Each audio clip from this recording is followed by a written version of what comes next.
I'm live and nobody's on, but it doesn't matter because I'm just recording this really for me. I just decided to go live on this day. I don't know why.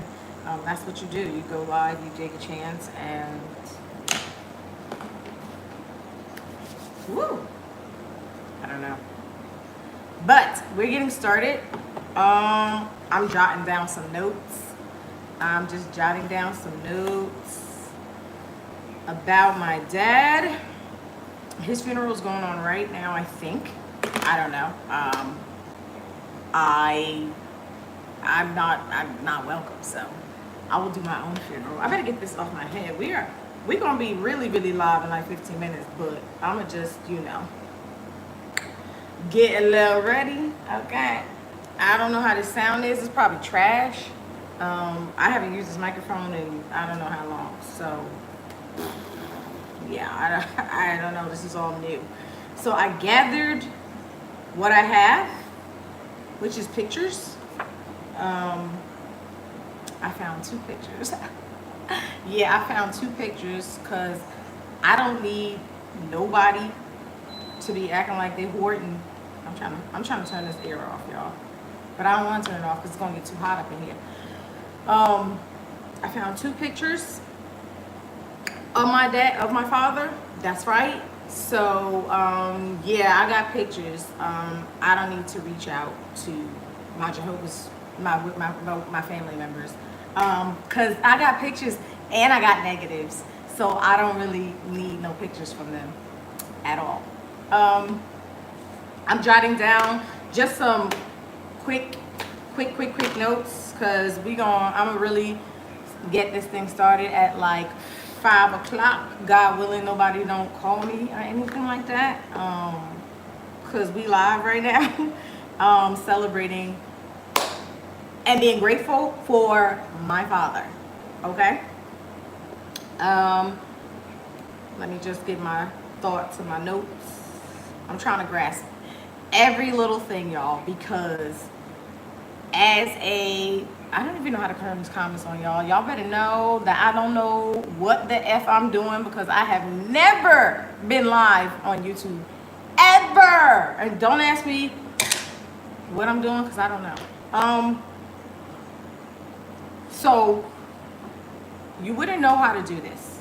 I don't know how to do this. I've never done this before in my entire life, but I felt like I didn't know what I was going to do when I was, let's just say, given the news that my dad was uh, in hospice or whatever the case may be.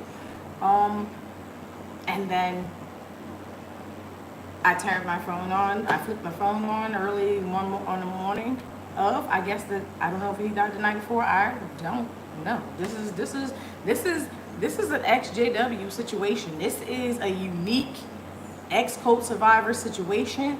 Ex-cult survivors have been livid and silenced because they're scared of, I guess, the cult, or they just simply don't know. And my dad would not approve of the shirt I'm wearing right now, but you know what? Listen, I had to put something on. So I had to put something on. And it looked like I'm naked, but I ain't naked, y'all, okay? I'm not even ready yet. But I'm going to take this off right now because we on in about 5 more minutes. I'm going to get a couple of other people on. Thank you, Renee. Yeah, no, they don't tell you right away. That's not how they move. And it probably was done in a angry, spiteful manner, probably because I have a channel, but whatever. Yeah, I don't think it wasn't cool at all what they did. But that's just how to watch how they move, real shady. I'm used to it. You know what I mean? I did not expect to be notified in a timely fashion. No, I did not. And maybe they're going to come up with some type of excuses as to why they did that. But I ain't listening to them. Yeah.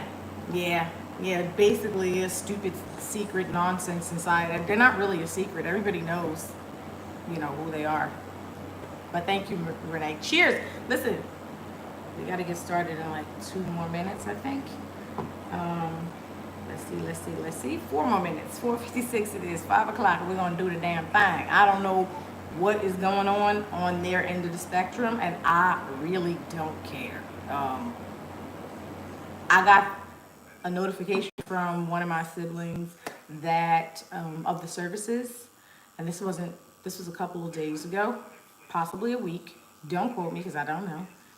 When you get shaken up like that, it's like, oh, wait a minute, 15 years and a couple of check-ins to see if I'm gonna come back to the cult. That's what they call communication. That's what it's called, a family notification, a family relation. That's what's family relations. That's not family relations. That's a cult telling your family members what to do, when to contact your non-believing family member, and your families following exactly, and extremity what they say to a T. I'm not gonna spend too much time on this code. We got 3 more minutes, y'all. We ain't got too much time on this code, okay? But I'm gonna just let as many people who feel like they want to be on here come, while I'm making more notes about what my father that I knew and I loved. Whatever they're talking about in that infomercial they're having right now, I don't know who that is, because they're not going to talk anything about him. They don't know him. They just let him sit there and literally rot like a piece of furniture sitting on top of the carpet in the Kingdom Hall. That's not my father. That's what he wanted. That's what he loved doing. I guess I don't even think he loved it anymore. I just think he felt like, where the f I'm gonna go? Like, what? I don't know what to do. But he could have walked out the door, or I've heard he was in a wheelchair. He could have rolled out the door. I don't know. You're talking 15 years here, 15, almost 20 years of not speaking to your family members.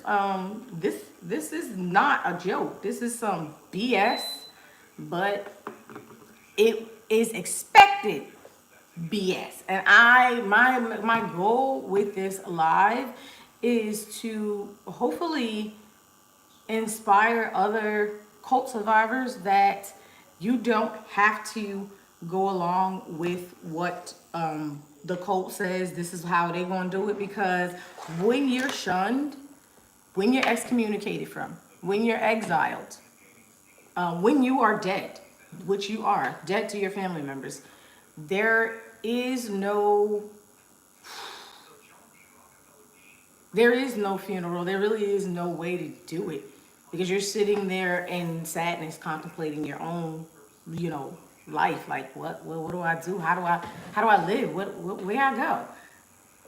They gone. And I'm just gonna get started. When I mourned my families, when I mourned them, it was a big deal. It was the real deal.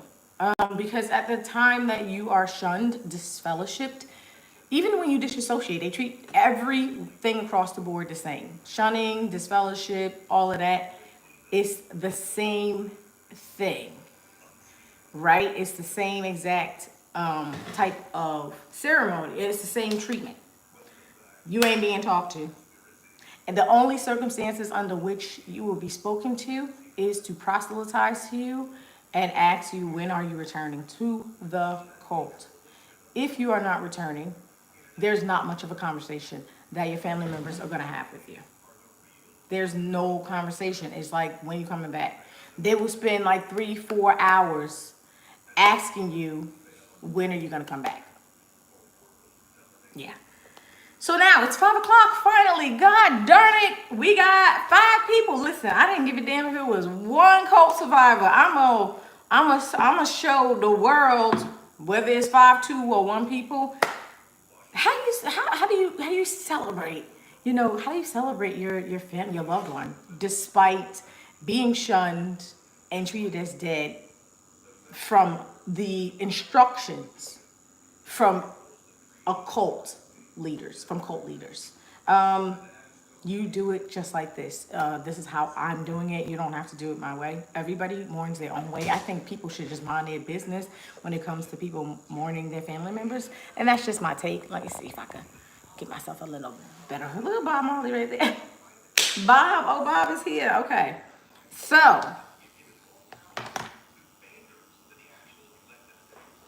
mimosa, y'all. Mimosa. I hope y'all got some spirits. Listen, so my dad, I'm trying to think, should I say his name? Well, if you obituate, I don't know if I should say his name. If I, you know what, if I edit this, I'll put his name in. It's like whatever. My dad was a father of 9 children, a loving father of 9 children. Yeah, he birthed 9 children, and he loved basketball.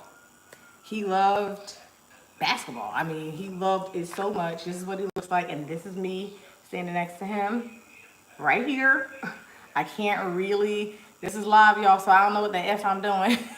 But this is him right here, and this is him in the middle right there. It's going to be so hard. I don't know if this iPhone camera is going to do it because I didn't really prepare for any of this. But this is him, and that is moi, okay?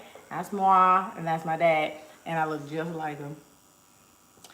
And he was a father of 9, and I think 1, 2, 3, 4, 5, 6, 7, 8. I don't know how many of us is in this picture. 1, 2, 3, 4, 5, 6, 7, 8 is in here. I think 2 are missing, or 7. I think it's 7 here, and 2 are missing. 2 older siblings, but there he is right there. And that's all of us that he made with my mom. He loved basketball. He loved freaking basketball. Oh God, he loved basketball so much. Anybody who's his basketball cronies, we call them cronies. Everybody knows how much he adored and loved basketball so much. Good Lord, I can't even tell you. He loved basketball so much that my mom would refer to him playing basketball. I'm trying to turn this down a little bit. Come on, man. She referred to him playing basketball when he would go to play basketball. That she said that was his girlfriend. Like she was like he's out with his second girlfriend. And I'd be like, he got a girlfriend? Like he cheating? He cheating? Daddy cheating? She was like, no, basketball. And I'd be like, oh God damn, what's wrong with that? Like, long as he ain't in no damn whorehouse and no strip club. He ain't out on the streets looking for no prostitute.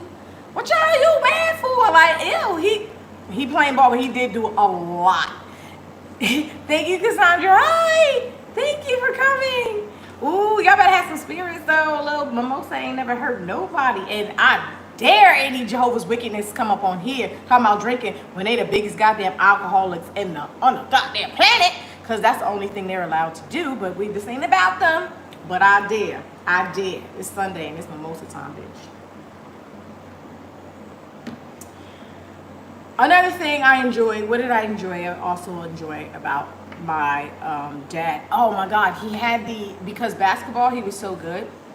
He had the biggest, hey, that's right, come on, that's right. Oh, she got some J-Roll. That's how you do it. I need something a little stronger than that. But anyway. He enjoyed basketball, and he had a really insane big stroke of confidence. I think his confidence was it was up there, okay, because he could play the hell out of some basketball, and he was kind of like a Spuddy Webb type character. They would call him Spud, Legend. His real name was Legend because like that man got all them kids and a stunning ass wife because my mom was extremely gorgeous. A little crazy, but gorgeous. You know what I'm saying? But I love my mother. But anyway, this is about my dad. Yeah, he had an insane confidence. Like, you could not tear him down. He will rip you on that. He'd be like, ha, you talking what? I'll meet you at this basketball court. And he would be really good at gathering so many men to come and play basketball. I don't know how he did it. He just literally would make like a couple of, like maybe 2 or 3 phone calls, and we would be at a park, okay, some random park in possibly a white rich neighborhood of some kind. My father would make maybe 1 or 2 phone calls, and thank you, love Christ born again. Thank you so much. Um, he made 1 or 2 phone calls, and within maybe 30 minutes to an hour, the entire park would be just filled up with like men and on the court though. Everybody would go to the basketball hoops and it would just be crowded. And I'd be like, how the fuck did he just do that? Like, how did all those people just come out? I don't know. He just knew how to. He just had this gift that he makes a phone call, tells them where he's balling, and finds like a random park somewhere in like a ritzy neighborhood, and bam, he would have like so many people there balling, like everybody, all kinds of men balling. I don't know how he did that, but it was magical, because I would be on the swings and then on the monkey bars and stuff, and I would just look over and be like, what the hell, this park was empty. My dad made 1 phone call from a freaking payphone at this time, and all these men are here now, like what? And I'm like this little girl, like just playing on the swings or whatever. That was magical that he did. He was a really good, I want to say, promoter or arranger of basketball get-togethers in random park spots. I'm talking, we're from New Jersey area, so you're talking Linden, you're talking Parsippany, we're talking Elizabeth, we're talking.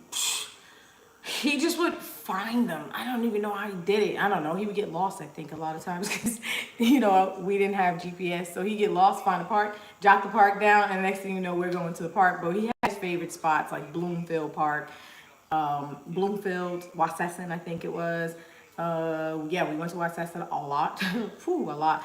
And Smithfield Park in Parsippany. That would be a wonderful place to have a memorial for him, because, man, oh man, so many times in that park. Oh my God. Smithfield Park in Parsippany. If you are from Jersey, good Lord, the times and things that went down in that park when my father was having tournaments and whatnot was insane. Like he could just do that. God, I'm grateful for Star Wars. I hated Star Wars as a kid.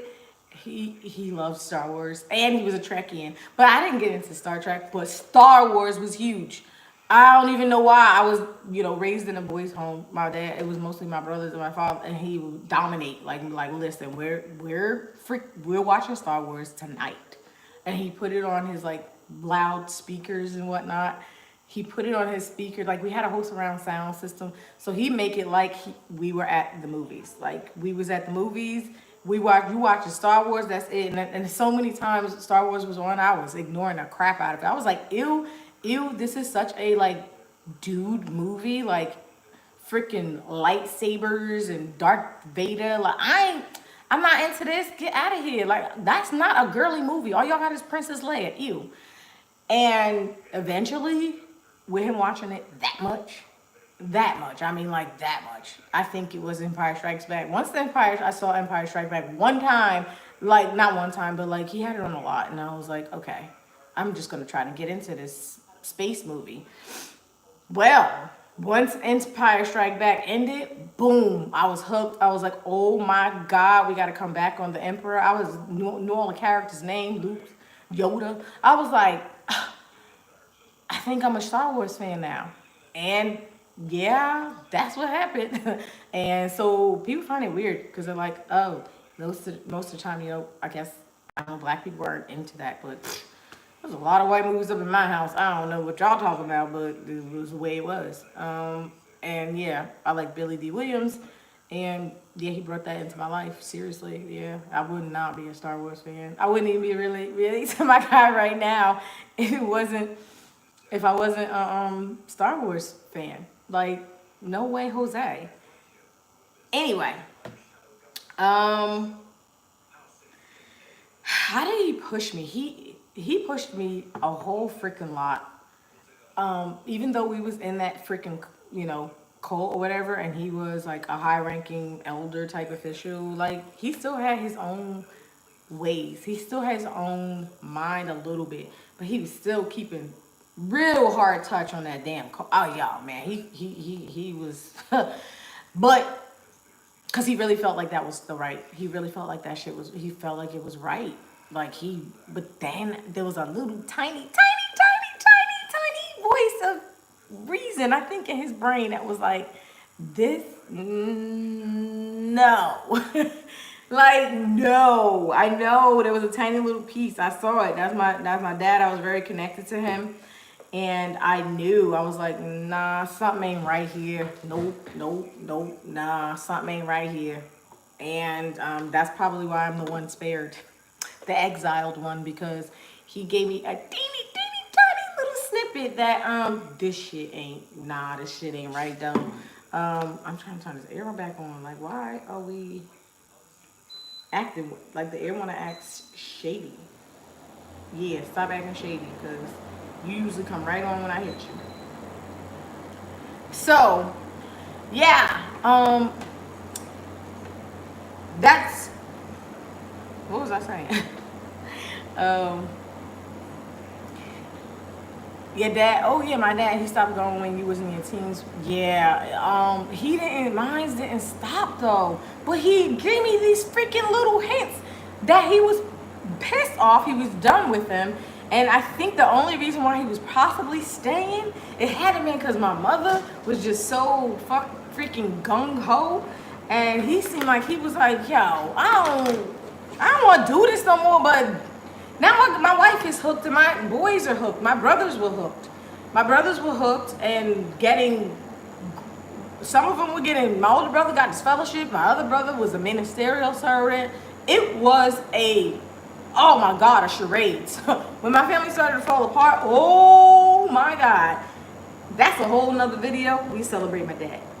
So what else? Confidence. Let me tell y'all about confidence. So I was forced to major in cosmetology because being though they kept saying the end of the damn world was coming, they were like, you got to get a job that like you could just do, you know. I'm gonna make sure I'm in good focus with y'all. That's alien shit. He loves that alien kind of stuff. But anyway, he was like, you gonna be a hairstylist.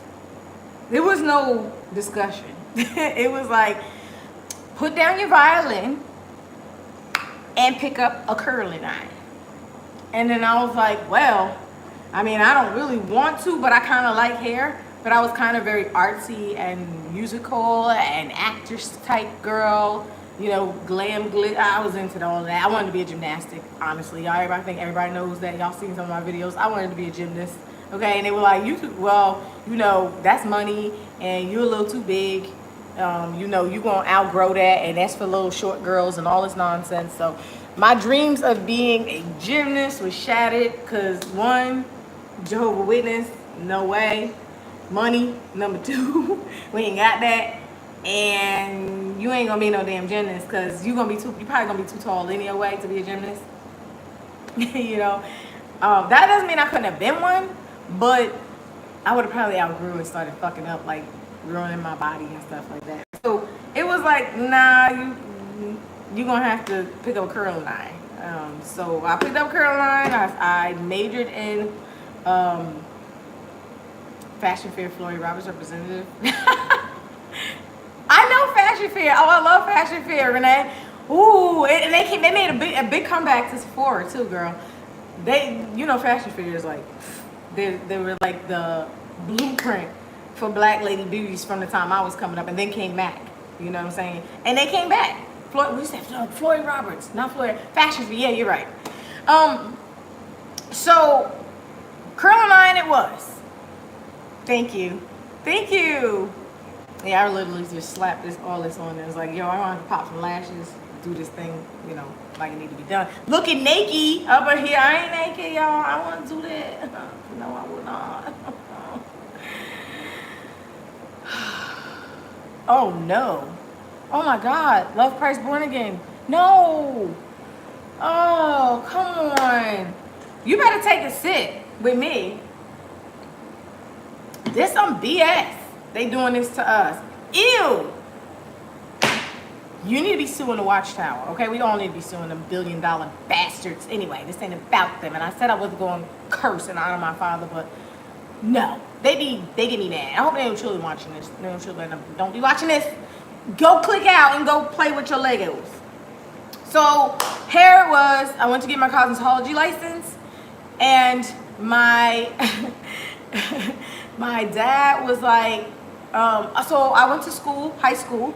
Shout out to all my high school friends, and oh my God, y'all guys are amazing, because they knew what I was going through. Like my high school buddies, they knew. They kind of knew. They would see it. They didn't really know, but I knew, and I had a blast in high school.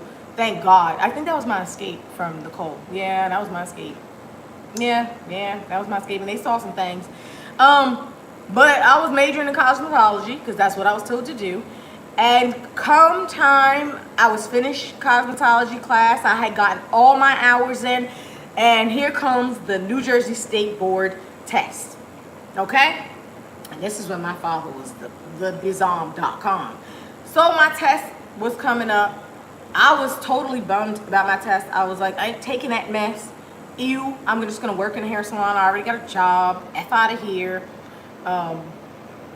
All that nonsense. And the confidence, this is where the confidence came, because I was like, my confidence was low. I was like, Dad, I told my father, it's rigged. They're gonna fail me anyway, because I'm black. My skin complexion is just gonna fail me, because I heard a little bird told me they just be failing brown girls. And we had a class of maybe like 30 people, 35, I don't know. 2 people passed the test. 2 out of my entire my graduating class. I was not one of them. I was pissed. I was bummed. I was hurt. I had studied my freaking black little ass off, not knowing that possibly I was either doing one thing wrong that the proctor was examining, and they failed me, just like that. Failed. 2 people in my class passed out of 30 freaking 5 girls or some shit like that. It was so fucking politically rigged. Essex County, New Jersey, it was rigged. Okay, so I told my dad, you know it's rigged, Dad. They only passed 2 girls. I was not one of them, and I'm not gonna be a cosmetologist. And he was like, oh, yes, you are. And I was like, oh, no. I was like, no, I already got a job. And he was like, no, yeah, you got a job, but you need your credentials. And I was like, F credentials. I don't care about no credentials. Well, he didn't like the sound of that. He was like, oh, no. You put in 1,200 hours. You are going back. You are going to figure out what happened. You're going to pass your test. You're going to get your license. And you're going to be a cosmetologist. That is all I'm going to say. Go back now. Figure it out. And let me know what the hell's going on. All right, so I did what he said. I was like, this ain't even gonna work. But then I was like, you know what? I'm gonna just do what he said, because I don't know what the hell's going on here. My little young ass, I thought I knew shit. I ain't knew nothing. I went back, and I was like, listen, I'm gonna pass this test. Y'all gonna tell me what I did wrong. You cannot fail me. My father's biggest thing was they cannot fail you and tell you what you didn't do wrong and what parts you didn't fail, because they just sent me back a letter and was like, you failed. And I was like, but I don't know what I did wrong. And they were like, you failed. Get over it. And then I'm like, my dad was like, nah, nobody can fail you and not tell you what the F you did wrong. So I went back. I was like, y'all gotta tell me what I did wrong. So they finally, I don't know how many phone calls it took to that stupid State Board of Cosmetology for them to tell me what I did wrong. They gave me the runaround like, I don't know, like nobody's business. Maybe they just didn't want me to keep trying. They wanted me to give up like everybody else did. So I didn't. I was like, I'm living in my dad's house. Y'all gotta tell me something, because I gotta figure this out. So anyway, went back. I don't know how many times I went back, y'all. I'm telling y'all, it was disgusting. It was enough for me to give up for most cosmetologists. That's why they don't get their licenses and they just do hair out of their kitchen or somebody's basement, because they feel like the State Board is rigged and they give up. They give up. About, I don't know how many, 2 times? Yeah. 2 times. They knew who I was. After a while, I think they marked my little paperwork. They was like, this girl trying to pass. She trying to pass. She ain't trying to hear this nonsense we doing, scamming. scamming the system. My dad was like, what's the deal? I was like, they told me I failed this part, and they told me I failed that part. When somebody was proctoring me, because I had passed the written examination with flying colors, okay? I knew all the bookwork. My father was like, how you know the big bookwork you can't pass the hands-on? I was like, because some old ugly ass lady, white lady is proctoring me, and she can just like say, oh, she ain't do that right. He was like, nah, that's rigged. Keep going back until they freaking watch you really and pass you. So I went back on about, I don't know, second try. I targeted exactly what it was that they said. I passed, and I got my freaking license. And I was like, holy crap. Yo, man, he knows. He knows. He knows. He was very he had a good work ethic. He had an extreme work ethic. His work ethic was insane. It was insane. You know, when he got fired from some of his jobs because of the cult, he didn't get fired because of his work ethic. He got fired because he would try to take off for the cult. He did not deserve to be fired. The job did not understand the position the cult was putting my father in. The job was like, listen, it's either us or the cult. Make a choice. You want, and my father would choose the cult, and they would fire him like it was nobody's business. They were like, you are fired. You want to choose that cult? If they paying your bills, they feeding your children, well then now you're fired. He got fired a lot, and he would say it's Satan the devil. So he believed in the cult. He really believed it was Satan the devil. He did not believe it was the cult stealing all his time, like stealing all his time and putting all this pressure on him that he had to be at the meetings because he was an elder, and his obligation was to the cult and all the time. And I mean, we wasted an insane amount of time. Cassandra, yeah, how did he get A? My dad was recruited through his mother. His mom studied she studied with witnesses at like a very young age, and then she went to get my dad, I think, and then she dragged him into it, and he was like, yo, I'm in, because my father's father was a veteran, so I would imagine it was tough living with a veteran. You know, my dad's father was a veteran, so it had been really tough. And my grandmother was probably like, look, I'm gonna be going to this Kingdom Hall, and dragging him with her. And my father the Kingdom Hall kind of became like his parents, I would say. They definitely became his parents because he was loyal to everything that they would tell him to do, even if it meant losing his job and us starving. Like, well, we would never starve because, you know, they knew how to do things. But, yeah, he would lose a lot of stuff because of that goddamn cold. He didn't know it, though. They just did not know it. They totally was not awoke. He knew a little something, but maybe his love for my mom just made him stay. But most men, I find, aren't into the, they don't really, they know the cult is fucking fake. If you're a man in a Jehovah's Wickedness cult and they promote you to any type of high-ranking official, eventually as you climb that high-ranking official ladder, you will see the darkness, you will see the corruption, and it will affect you. And you're either going to become numb, or you're going to say, this is not right. You're going to say, this is inhumane. You're going to say, children are being hurt. You're going to say, I got to do the right thing. My God, my dad got deleted for doing the right thing. Well, he constantly keeps saying that. And I'd imagine it had to do with this. It had to do with child abuse case. He did the right thing. And when you do the right thing, it's not the right thing in the eyes of the watchtower. It's the right thing in the eyes of the law and in the eyes of humanity, but it is not the right thing in the eyes of the watchtower. They are not there to protect nobody's child.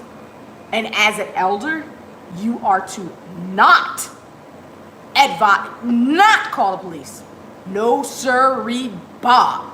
Because if you do, and even if you hint to the parent that they could call, and they get wind that an elder did that, deleted. And they know that. Because you there to protect the watch child. You are not there to protect nobody goddamn child. That's not an elder's job. Never was. Elder's job is to protect the cult. My dad, I don't think, understood that. And he didn't understand the game of the watch tower, which he should have just went back on the goddamn basketball court, because that's what the F he loved. So, next, what we got? Do you know I never even had a drink with my father? Not when I really strong. Nope, it wasn't. I was shunned. I had lunch with him. I had lunch with my dad. I'm going to show it again, because just in case anybody's on live. I had lunch with him way back. It was so far back I can't even, but we had lunch. And he revealed some things to me when we was at lunch. It was a nice lunch. But he was depressed. He was dysthymia. Yeah. I don't think my mom knows. Hi, Kevin. How are you? I don't think my mother knows. She doesn't know. She don't really understand what's right. She just thinks that the watchtower's right. She thinks they're Jehovah. So she thinks the watchtower is Jehovah. So she thinks that's the right thing. She don't know. She has no idea.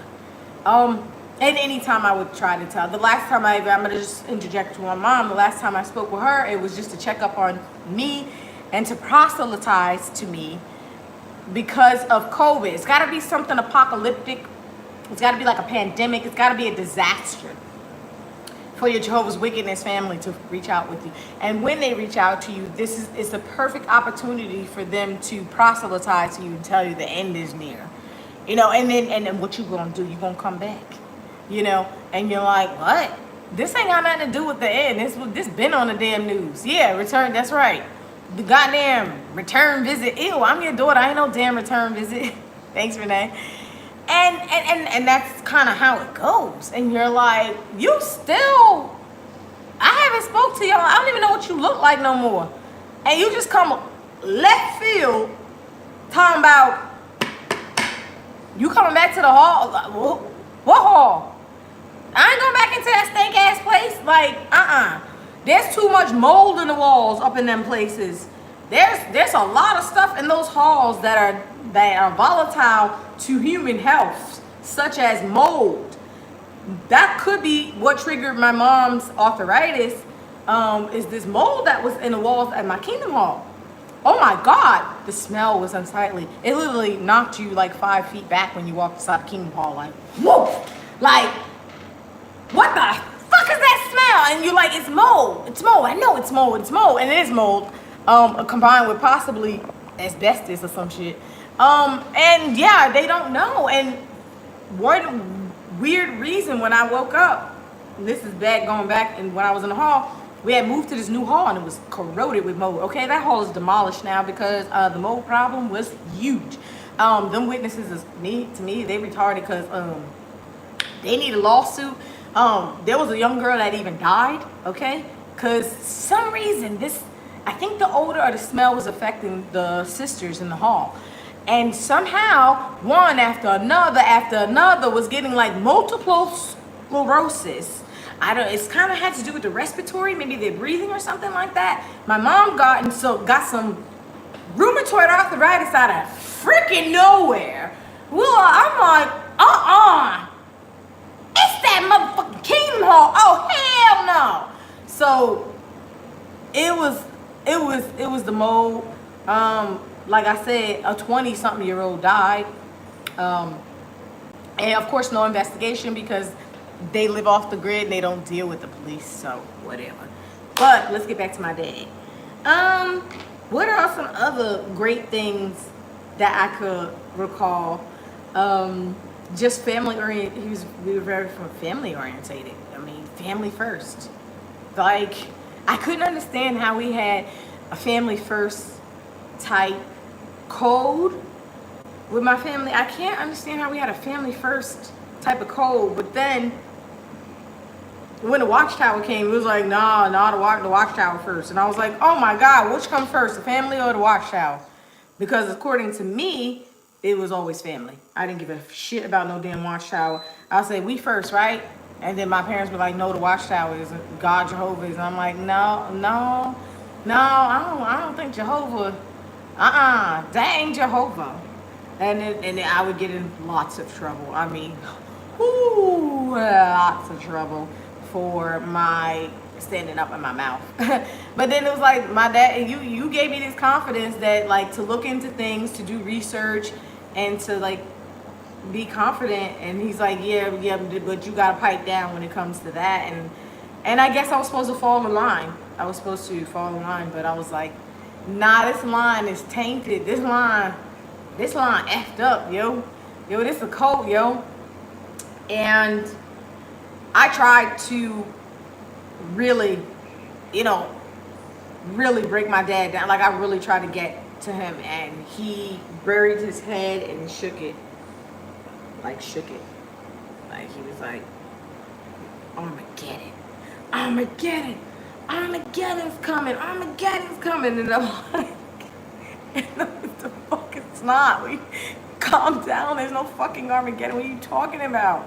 Yo, we need to get the hell up out of this hood neighborhood and try to connect as a family and try to build a better life for us. Like, the watchtower cut you loose. Like, after he got deleted, I was like, yo, let's book this bitch. Let's get the fuck out of here. I didn't curse, obviously. I just be cursing now because I make up for lost time. But that's what he would do, and I would be like, you're the head of this family. We gotta get the fuck out of here.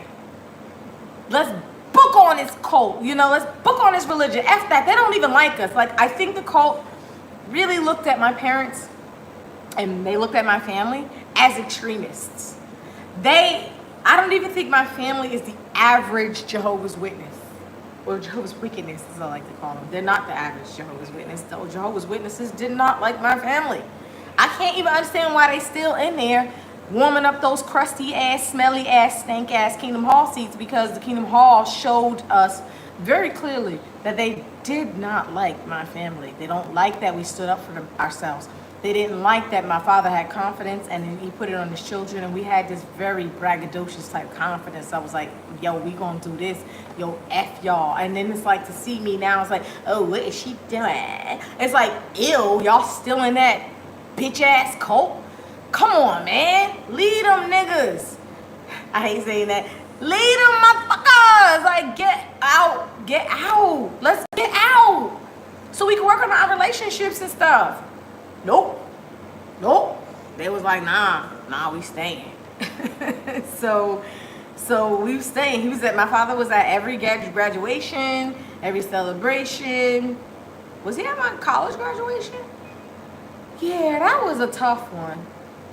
Because he was completely against college, because the watchtower told him no college under no circumstances. No college. Nah, high school graduation only. And he was on board with them with the no college bullshit so much. It was bad. It was the worst. It was so bad. I don't even want to mention what happened when they tried to stop me from college. I might as well. They did try to stop me from college. It was bad.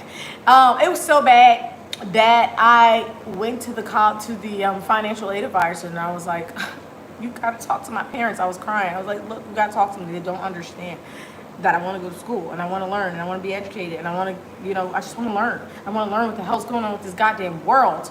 I need to get educated. And she was just looking at me like I was crazy, because mainstream America just don't get it. They don't know the cult. They're like, yo, it's a secret.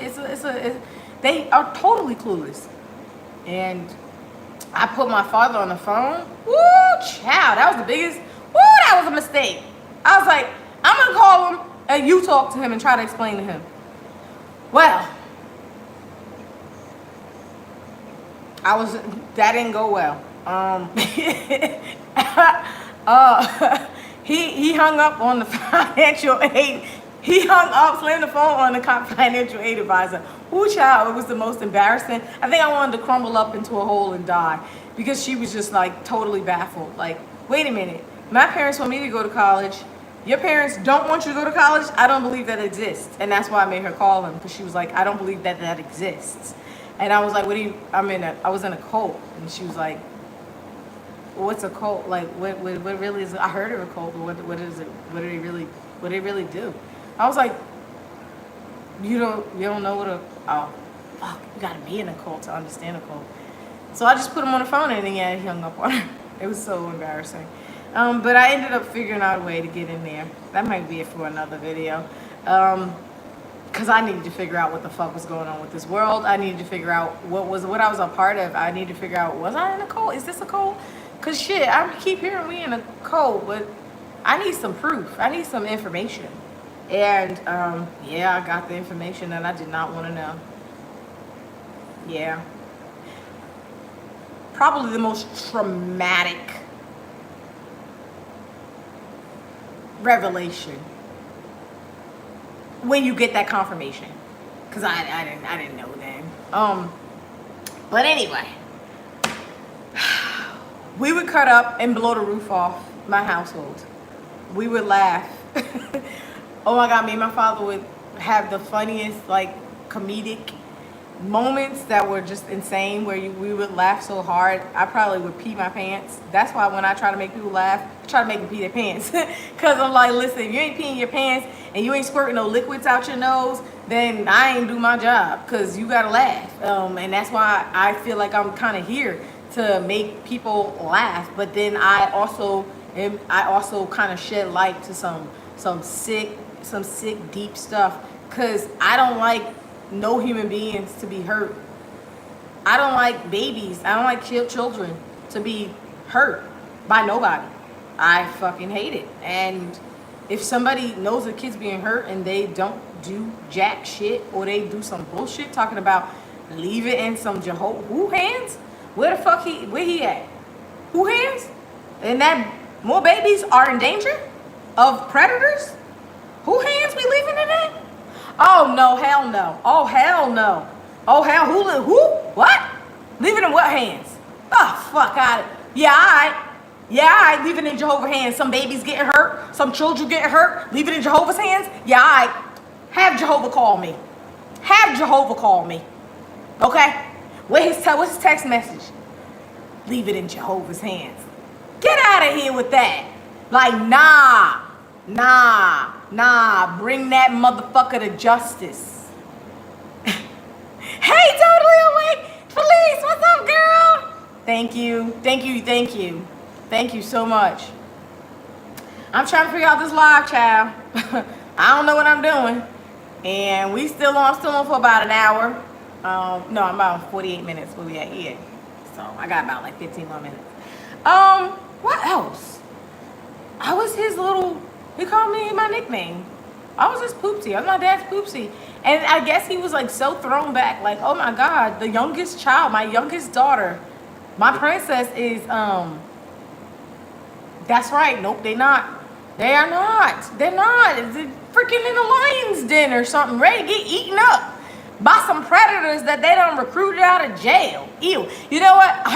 I'm gonna throw a funny thing in here. Yo, R. Kelly probably gonna join the Jehovah's Witnesses, because he could probably he gonna work through, if he's smart, he could work through the wickednesses. Yo, he can marry like a 15-year-old in that organization. They ain't gonna say shit. I don't know if he's smart, that's what he gonna do, but that's gonna be sad if they still around. I just always like to joke about that. I always say, yo, R. Kelly gonna join the Jehovah's Witnesses. You know what I'm saying? He gonna join the Jehovah's Witnesses because they let little girls marry like 50-year-old men. And these niggas be recruited out of jail.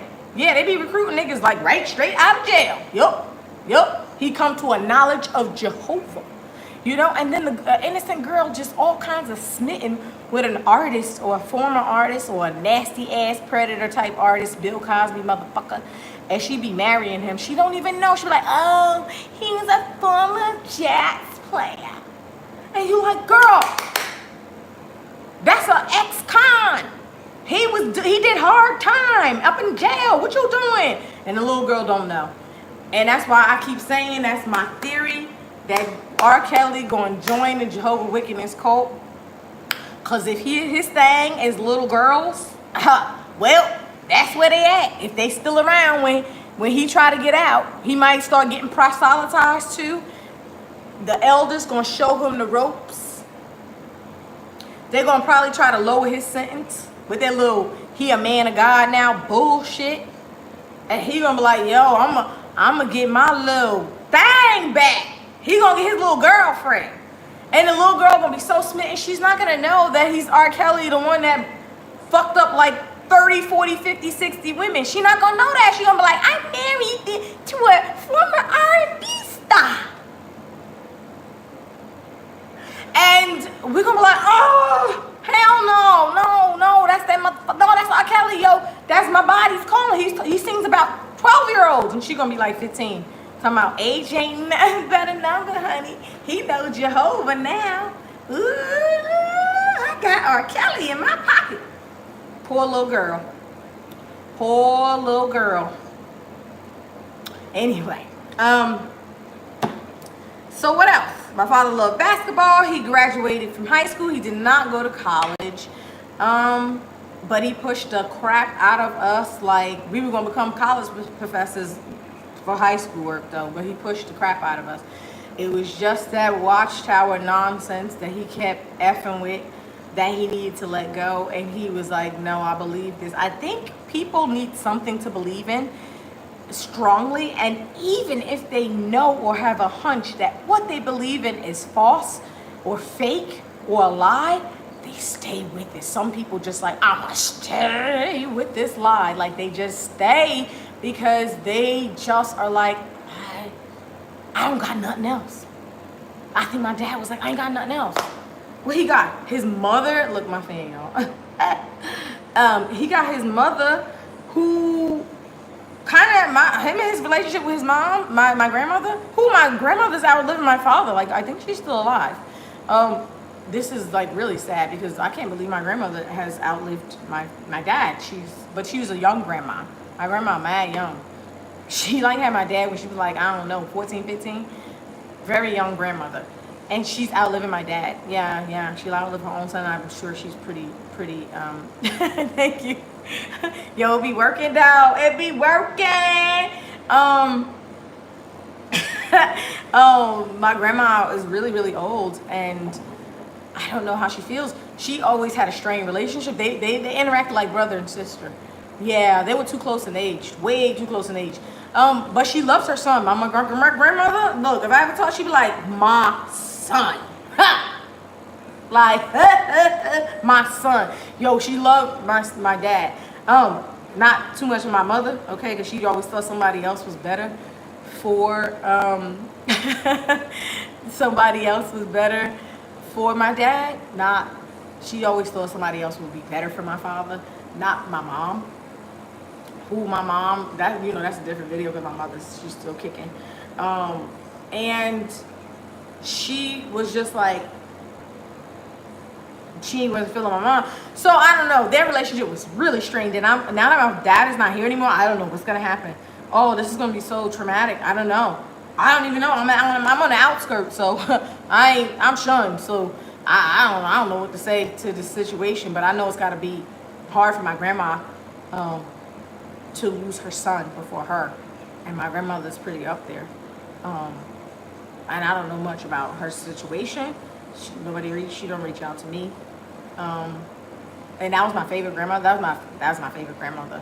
That was my grandmother took me. My father's mother. Go when she go, bitch. Yo, my nana. Yeah, man. That's gonna be a big impact on me. My mother's mother, not so much. She had too many grandkids. My father's mother, my father that passed away, mother.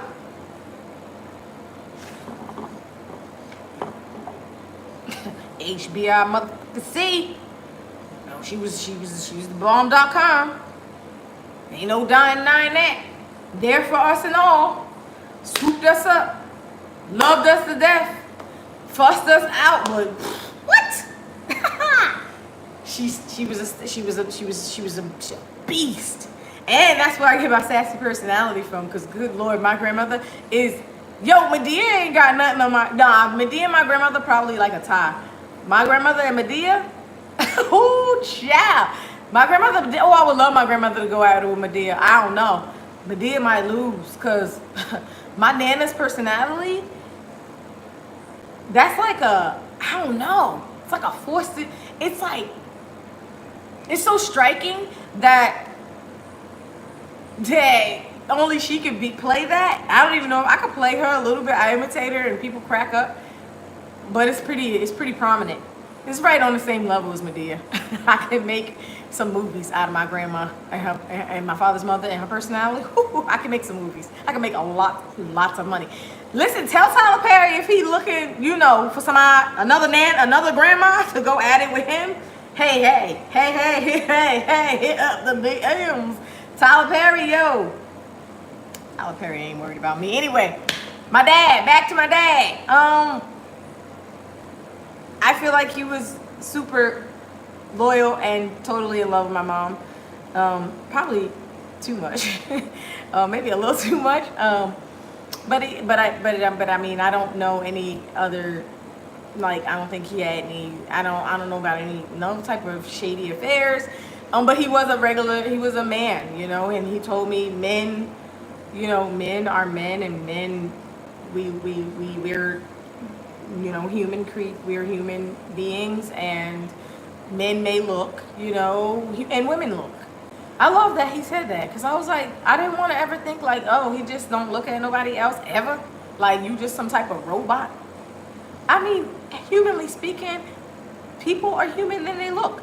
He's not gonna take action and cheat, but he's like, who doesn't? Like, that's like human, normal. But he said he never did. He never cheated on my mother, as far as I know. And I don't know. I wouldn't know anything. All I know is what I was told. And what I saw and what I witnessed and what I observed, I didn't pretend to not see anything, because these big old eyes, when you see with these fly swatters on here, oh yeah, I was watching both of them, okay? What you doing? Who you looking at? You looking at that lady butt? Like, as a little kid, I had mom, I love beeswax, but I love my father I wanted him to be loyal. And I wanted to believe in, like, people are loyal. You love who you love and ilk. You can look at somebody and be attracted, but that don't mean you're going to make a move, because you don't know that person. You don't know their background. You don't know their diseases. You don't know their baggage. You don't know nothing. All you know is, ooh, nice person. Looks good. Nice looking. Thank you, Kevin. All you know is, oh, nice looking person. Looks good. I don't know that nigga. Like, keep it moving. But people feel like, it's like people act like you don't look at, my father was like, why wouldn't people look at people? And I might look.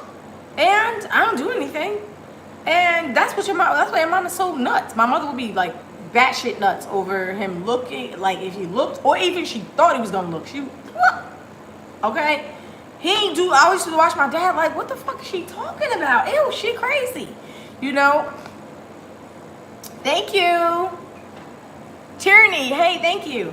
Yeah, so she would be doing some, accusing him, like, to the point where we couldn't even eat our food.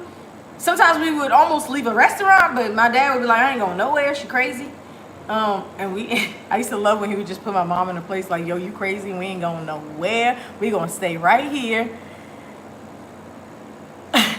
We gonna stay right here and eat. How I'm gonna deal with my dad being gone? I'm just gonna do like what I'm doing. Keep his ways strong. Keep basketball in my heart. He one of the reasons I love the Bulls, the Celtics, the Lakers, the Knicks. I don't even think my father had a team. He was just like, yo, whoever playing, he picked whatever team he going for. I do think he loved the Celtics because he loved Larry Bird. He loved the Lakers because he liked Magic Johnson. He loved the Bulls, but he would always go for the underdog that was going against the Bulls. I don't know why. I think he liked to do that because we were going for the Bulls because we were such bull riders because of Michael Jordan. But I don't think he had a team. He loved the Celtics. And a couple of times I called him when the game was on. That was magical because we would just rock on the game hard. And I would be like, I got to turn the TV off because I don't want to see another overtime. And he'd be like, me too. My heart can't take it. I can't. My anxiety. I have to shut the TV off. I don't care. I don't want to know who's going to win. And we would just go at it like that. This was a long time ago where I would just call him up because basketball was a kind of a connection. And I got connected to basketball because I used to like looking at the men on the court with the shorts. I liked the shorts and they was looking nice. And and then when they changed the short game up and Jordan came out and they had a little long and sometimes they sag it a little something. Well, I was there like, girl, I like the shorts. I like the shorts and the socks and the Jordans and I just love the swag, tongue hanging out with the ball like, booyah, I was there. Yeah, I like b-ball, bitch. I was on board. So my house was a b-ball house. It was a b-ball house, and I never was into basketball though. I told y'all I wanted to be a gymnast because I saw it was very female dominated, and I was like, I want to do some flip though. I could do a backhand spring. I could do that. Thank you, Cassandra. Yeah. See, these are good things. I'm trying to tell y'all, it was some great things about my dad that I remember, So, b-ball was probably the biggest. And he attended every graduation. He never missed a graduation. Nope, never missed a graduation, as far as I know. Never missed a violin recital, maybe a violin recital, maybe a violin concert, but not really, because he just would be there with my mom. Like, they'd be there. If I did violin, if I was playing, because I was a pretty decent violin player, until they told me that I had to put that shit away and pick up a curling iron. I wasn't happy about that. But I was one of the best. I was the best in my elementary school. I was. And my violin teacher begged. They were like, yo, she's talented. She need to go to Arts High. Y'all got a gift here. And they were like, nope. Watch out. My teacher was like, what? And it was the same for my brothers who were very good basketball players. Coaches would beg my parents. I'm talking about literally almost get on their goddamn knees and offer sexual favors for my brothers to play on our basketball team. And my parents stuck by their guns, their watchtower guns together. The answer was no. They didn't care about the school. Watchtower told them, don't care about the school, don't care about extracurricular activities. Your sons can be talented, but they'll be more talented here in this cult. And my parents obliged and were like, they got meetings. They got to go to the cult. The school was like, what the fuck? Get out of that goddamn cult. Like, the school would try to bite their tongue, but it was very difficult because they would see how talented my brothers were. And they were like, y'all got magical NBA players. Let them through. Let them build their craft. And my parents were like, absolutely not. Together they stood as a team. Yeah, they ain't playing no basketball professionally or academically at all. Woo! End of discussion. People would be screaming out. People would be raving. People would be like, this is so not fair. Y'all got some banging ass players. Oh my God, what time is it? I'm just going and going. Y'all got some banging ass players. One of your boys is going to be an NBA player. And they were like, we don't need no NBA player because Armageddon is coming. And they ain't playing no damn basketball because Armageddon coming. And all y'all gonna die. And they just tell the people straight up like that, like, this world gonna end. And they ain't playing no basketball. And it would just be bumming to everyone. My brothers, me, we'd all be salty and just a mess. Just a mess. Because you got two powerhouses saying no. What you gonna do when you got two people? It would have been wonderful if my dad was like, not. It's 5:55. Thanks. I'm gonna wrap this up by like 6. Yeah. We had powerhouses. He birthed stars. Yeah, he did. But he also shattered. He also shattered because he was brainwashed. Not the best legacy to leave behind, because it's like, oh my God, he had jewels and gems. Yeah, but the cult got to him far before we were born and thought about. And they captured his mind. And he stuck with whoever captured his mind first, and we came second, we came afterwards. So there was no way he was going to give the middle finger to who captured his heart before us. So I don't know. I can't fathom that. I can't really process that. I don't understand that. But that's what he did. That's what he did, and that's what he stuck with. I don't think he knew anything other than that. He didn't really have a father figure too much. He had his own figure in his own ways. But what really will always continuously and forever disturb me is he had a little piece of a conscious voice in the back of that mind that told him that this was a motherfucking lying ass cult. But he was not brave enough. He was not bold enough. He was not bold enough to cut them loose. Maybe out of love for my mom. That's a lot of love. That's a lot of fucking love, yo. That's a lot of love. I don't know if I could do that, but I'm not him. I'm his child, but I'm not him. So, cheers to his legacy, as his nickname was the Legend. He was the legend. And everybody respected him as such. Relatives. And thanks, Renee. Relatives and all. He had a lot of haters because of his talents. He was a short guy. Yeah, you're right. Yeah, he did. It was like undeniable. He would not go anywhere, whatever, without her. But everyone loved the court guys, loved him, but they all moved on. All his court cronies, they were like moving on with their life. Like, I'm over this. Like, I gotta stop. My knees are bad, and he's still watching. He loved, and I believe he loved all his kids, but I don't think he knew how to establish a relationship with us as adults outside my mom. He was just too controlled and really terrified of my mother, or like too in love with her, like where he would change and switch up his decisions of us, switch that shit right on up.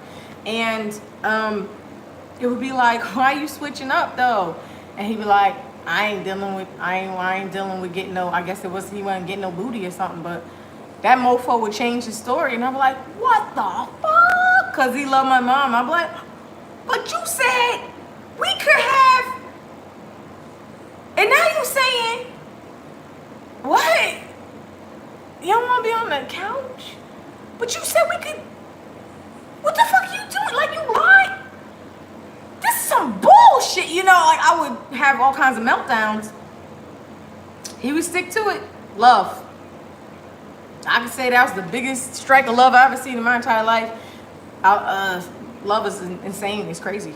It's crazy. I could be living it right now. I don't know. But it's crazy as hell. But I do believe he loved us, but I don't think he knew how. And he had so many of us and missed out on a lot. I wish he was so much more, but I don't have much more. I got our last lunch at a pizzeria, a hole-in-the-wall pizzeria. I'm glad I had that. Not a drink with him. I think my brother's wedding. That was something. They didn't seem happy there. There was a lot of money on the line. He never walked, I don't think, not one of his daughters down the aisle. Not one of us. Especially, no, never. Not my older sister. Nope. Didn't go to her wedding. And the other, nope, didn't do that either. So much he missed out because of the extremism, okay? Because if you go to the Watchtower, them mofos definitely gonna be like, they was extremists. Ew, y'all create extremists and got the nerve, the audacity, when they're extreme off of y'all's shit ass bullshit doctrine. But yeah, they kind of right in that regard. My parents was extremists. And I hate to end it like that. I really do. But they were mimicking the Watchtower in the most extreme way. Because the Watchtower was like, yo, they taking it a step further, kind of. That was their vibe. Like, we fucked up. Yeah, we fucked up. We some fucked up evil motherfuckers. But your parents is more fucked up than we is. And we like it. You see, they liked it when my parents is fucked up. Because they give us these sinister smiles and shit when we would try to tell them about what was going on. And they, well, that's your parents. So they're not. They wasn't helpful at all. They kind of cheerleaded on more sinisterness than my parents. They loved it. Oh, they ate it up like steak.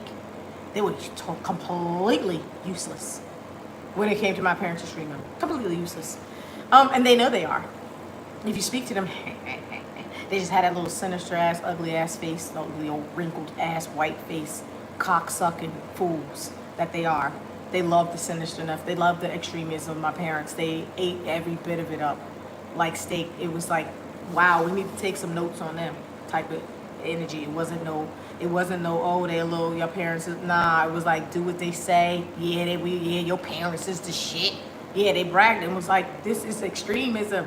This is my parents say extreme, help us, please. And they were like, yeah, your parents are the shit. Evil, just like the Grinch, just straight evil. So they wouldn't have been able to help my parents know how. But they also cut my dad loose. When they saw I guess he did the right thing, or he said he did.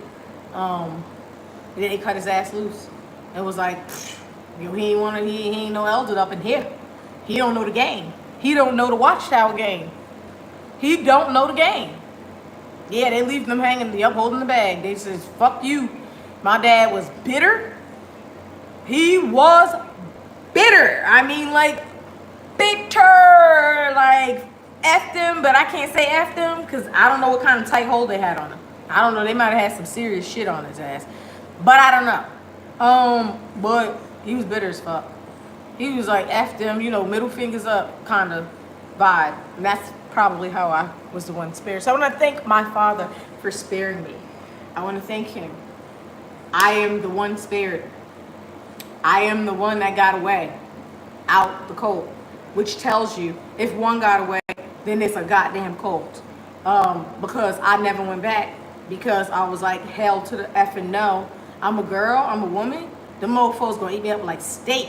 I was like, you ain't never eating my black ass up. You ain't eating shit. F you, Watchtower. F out of here. See you later, suckers. And that was like, for my family, it was like, no, we can't. What's she doing? And I was like, yeah, bitch, this is some bullshit. And I was like, yeah, I looked in my dad's eyes. I knew he knew. I was like, he was like, this some shit. And I was like, this some shit? This some shit, then. I'm out this motherfucker. And everybody else just kind of, fell in line with the cult shit. And I was like, there's something wrong here, and I'm going to get to the bottom of all this. I'm going to break the generational curse. I'm going to research every goddamn thing I can about my family background. I even did genealogy on my father. I tried to figure out who his dad's dad really was, because technically our last name is inaccurate because my great-grandmother lied on my grandfather's birth certificate. I'm giving y'all way too much tea. But I tried to clear our family name. I went on a genealogy search. My dad jumped on board with that. He was all game for it. He was like, do it. Fix my genealogy. And I was like, I'm gonna try. But we hit a brick wall. It failed. It was fun doing that with my dad. It was so fun digging in. It was so fun. Thank you, Cassandra. We were digging, man. I was digging with my dad, and then we hit a brick wall, and it got to the point where they're like, all of these people are dead, so there's no change of the last name. Sorry that your great grandmother kind of like lied on the birth certificate, but you can't. There's no way you can prove, your name. So my last name is really it's not really my last name. Because people fuck up people's genealogy when somebody's I don't know if my great grandmother was unfaithful or whatever, but My last name ain't really will be what it is. Cause that bitch lied. And I tried to fix the shit, and yeah, I hit a brick. They were like, no, you ain't fixing nothing because everybody dead, and you ain't got no verification of, you ain't got no proof. All I had was my dad, and that's not enough. It just wasn't enough. They were like, well, the people that is, they dead, right? And I was like, yep. They were like, well, can't fix it.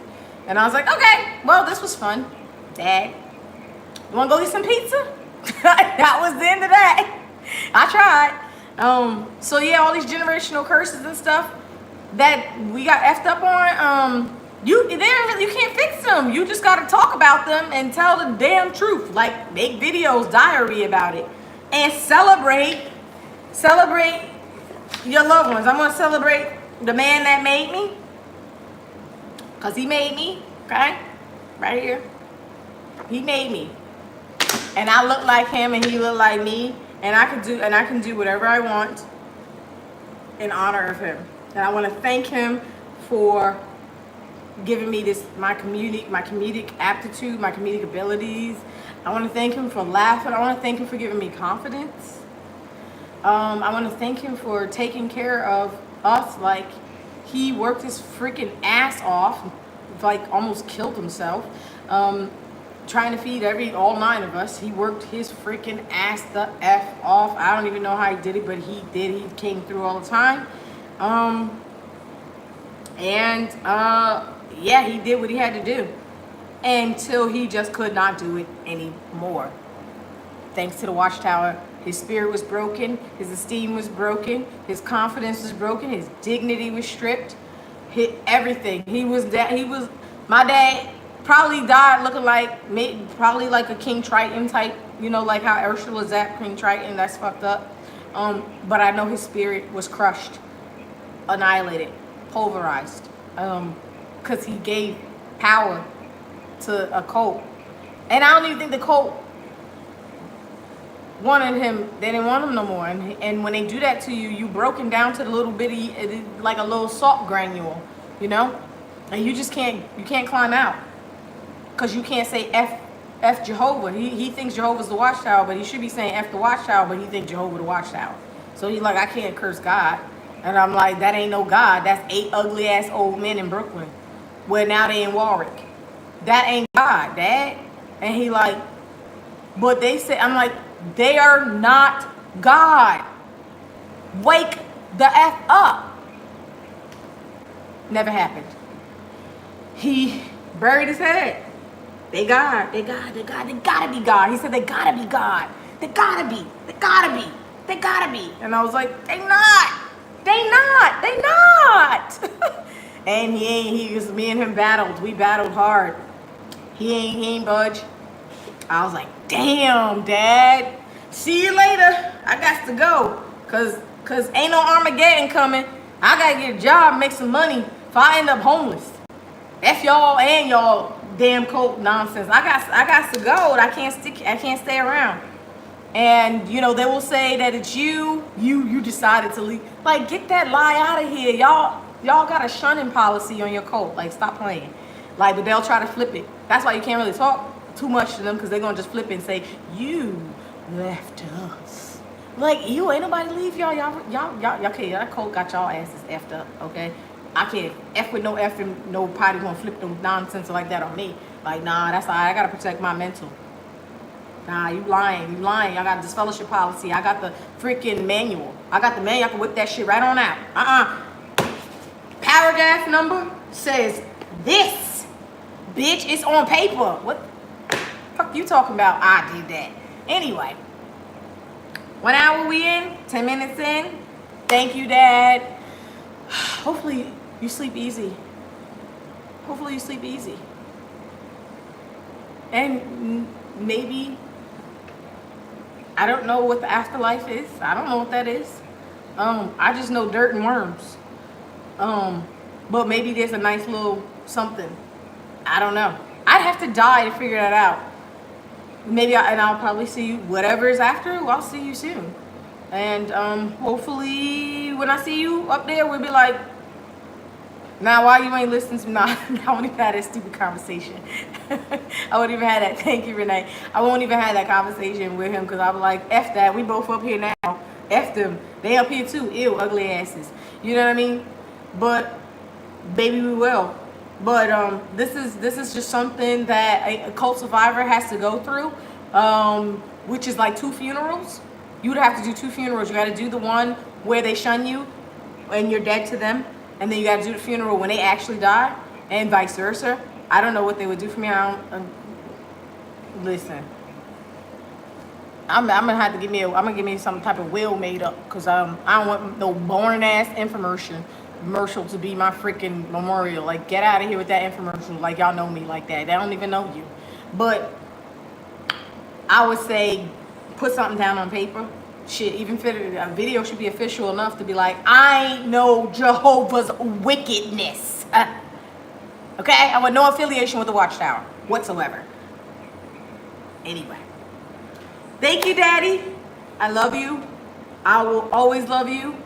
You were as amazing as you tried to be. And I know you loved us all and you wanted to love us all, but you just didn't know how to do that. But I guess I gotta be okay with it. Because you're you and I'm me. No one would ever come between me and you. No one. But it was different on the other side, I would imagine. So, thank you for everything. And I want to thank everyone who is here, watching and vibing and understanding what this is.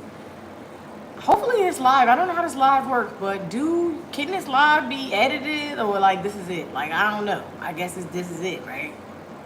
But I'm all talked out. And I just want to say thank you to everyone who attended. I wouldn't have cared if it was like I wouldn't have cared. Like, I don't care about one person.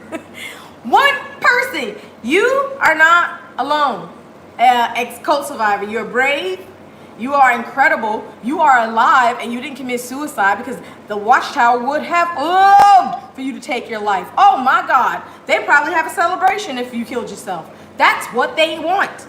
They want you to do that so that you can't talk shit about it. You can't talk to them. You can't tell the world. You can't warn the public that them mofos is money grubbing, family destroying, evil children hating geezers that's about to croak. And they don't want nobody, they don't want anybody to enjoy life. Ew. Yeah, they want you to become a quack. So they be like, oh, you can't listen to anything somebody say. When they all alcoholics, every last one of them. Macallan sipping beasts. Like, get out of here. Judging somebody, old nasty, crusty, ugly geezers. Listen, y'all don't want me to go and roast them because I still got another video where I'm going to roast the crap out of them. They just gonna get roasted because they just old and disgusting. And you know what? You ain't really gotta watch out for their cold, crusty geezer butts. You gotta watch out for the damn Jehovah, the wickedness army, the rank and files. Those are the deranged crazies that are. Those are the ones you would have to look out for. Even your own goddamn family members. Okay, you gotta be careful with the mofos. Okay, don't be talking to them. The boy you say you ain't coming back. The dangerous it is gonna be for your ass. Be careful with that. Be careful talking with them. Your life is precious, okay? Your life as a cult survivor is super precious. You belong here. Ain't nobody got no business telling you don't belong on this planet because they ain't nobody. Ain't no Watchtower nobody. The government ain't nobody to tell nobody that they do not belong here. Everybody who comes to this planet belongs here, whether they believe in whatever spirit realm or deity you talking about, whatever ideology you got, whatever. Everybody belongs here. Period. End of discussion. And that's it. Thanks, Kevin. So never take your life. Never get rid of yourself because your family shunned you. Ever. Don't you dare ever kill yourself. The hell out of here. You got to stay on this planet so you can tell who the hell didn't want you here. That's what you need to do. Tell the world who told you you don't belong here. You do not take your life and let them win. Get out of here. You can win some other ways and take my family, but you ain't gonna win taking me. F out of here. Thank you, Daddy, and hopefully you shining. And I will certainly see you soon. Peace out, everybody, and thank you so much for coming.